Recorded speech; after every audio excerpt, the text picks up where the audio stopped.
This is a video for the description of the installation of a small-scale geothermal power plant. At the first we are seeing the wellhead. This is a geothermal well. We are going to measure the pressure right at the top of the well. We have an orifice plate right at the exhaust. And then we have a preparation for a pressure gauge. And also a control valve right after the pressure gauge. We have a series of sliding and fixed supports. The one right after the well is a fixed support, and we have a series of sliding supports which is around 4 meters away.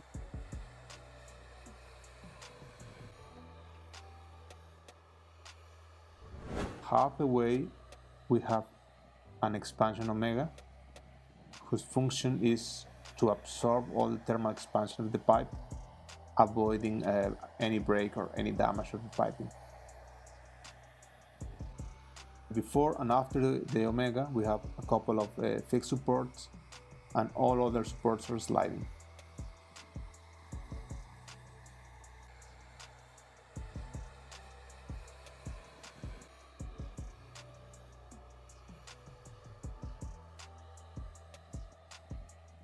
As you can see, all the supports are sliding right after the omega.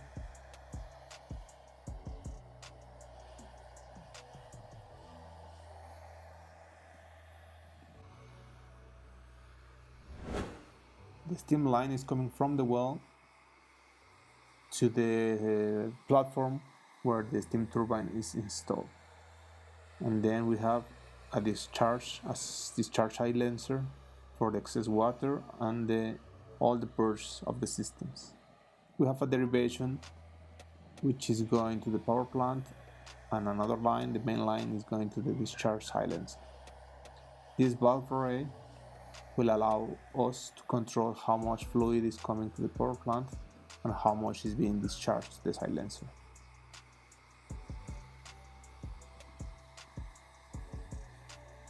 The two-phase flow will come to an inline separator, which is going to have a purge to remove a big fraction of water in line. Then at the top of this inline separator we are going to have the discharge of wet steam, and the purge is going to be connected to the main brine line going to the discharge silencer. The moisture will go to a steam separator, which is a centrifugal one.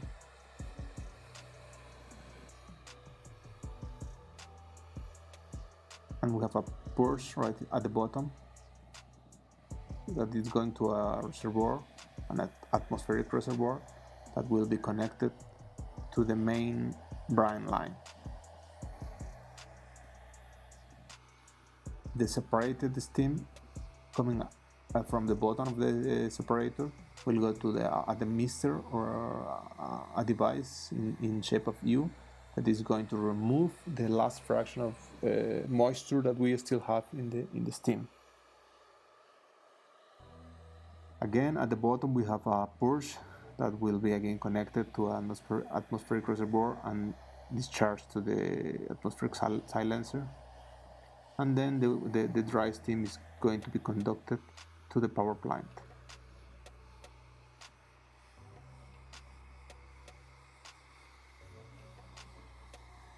This valve array will allow to feed the steam turbine with the steam, and at the same time discharge the excess steam into the atmospheric silencer.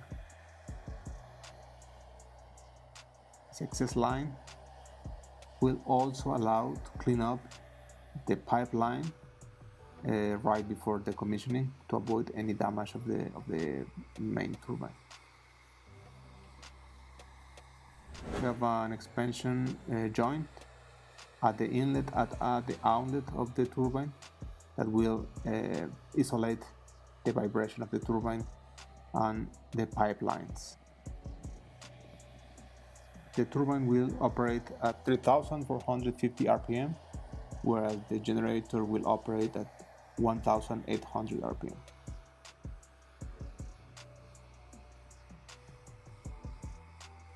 capacity of the turbine is 20 kilowatts.